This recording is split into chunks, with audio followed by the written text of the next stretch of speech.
Today, I'm talking to you about how I made my first $1,000 off radio play. Hey, what's up? My name is Gabriella Martay here at Helps 2. I am a musician as well as the owner of Helps 2. Before I even get started, make sure you subscribe. And if you'd like to follow Helps 2, follow us at Helps 2 Media. If you'd like to follow me, at Martay Music. Today, I want to tell you all about how I made my first $1,000 off radio play, which feels like I conquered the world when I got that $1,000 in my bank account. It was such a great feeling. Now, there are so many theories about how you can get money from radio play. And as an indie artist, I've been doing that for 10 years now. I want to give you my personal best advice, and if you take it and put it into fruition, it will work for you. Now, there's two ways that I have tried to get radio play and to make money from it, and I'm going to share both of them, but I'm going to share the one that really worked for me. The first one is you can hire someone to actually pitch your songs to radio. I've done it, and the only downfall about it, it does work depending on who is doing it and if your songs are good. There's been artists that have done that, they put their money into radio promotion for 7 different singles and they end up spending thousands and thousands of dollars. And that is the one downfall I'd say about it, is that it costs a lot of money. You're paying people who are in the industry and they're well connected. You're paying their salary by hiring them to do radio promotion. No shade, it's just that's how it works. For me, so I've done that, but for me, what really works for me is putting my music out there in a way to have it get found. And so today I want to give you 5 ways to get your music found. And I would have titled this video that, but the reality is a lot of you wouldn't have found the video if I would have titled it that. So it's all about getting found, really. So here, let's just jump on in. Tip number 1.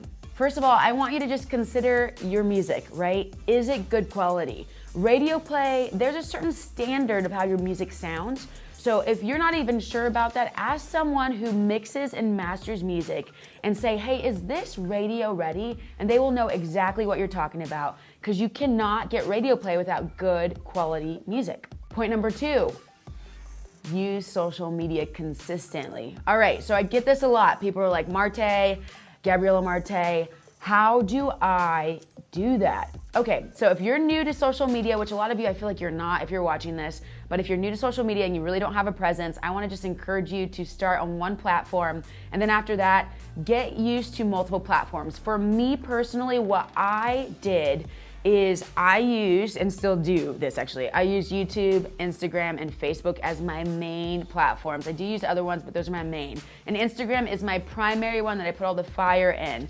I have a consistent presence on those platforms. I'm posting at least weekly, depending on the platform, and we have other videos about how to do that here at Helps 2, and it's so expansive, so I'm not gonna get into all of that today.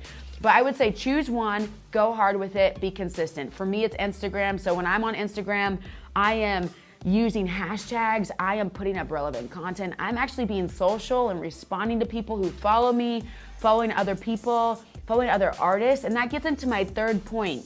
Do you know other people in the industry who are making music like you?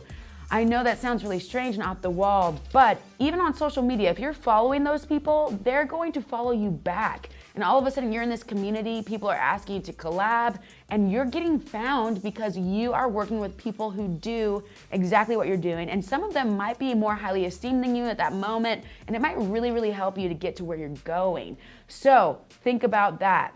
Number 4, I want to encourage you to jump into the realm of ads. I know a lot of people are like, I don't want to do that. That's being fake. It's not organic.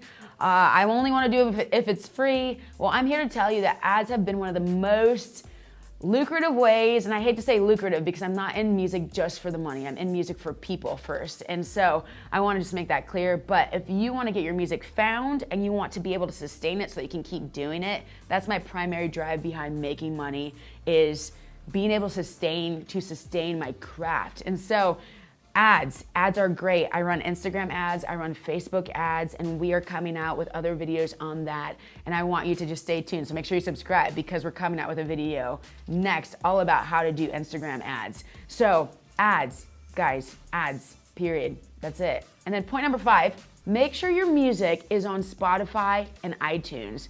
There's a video right here that I did I think like a few years ago, about how to get on iTunes. Make sure you check it out. You don't want to miss this. Why is that important?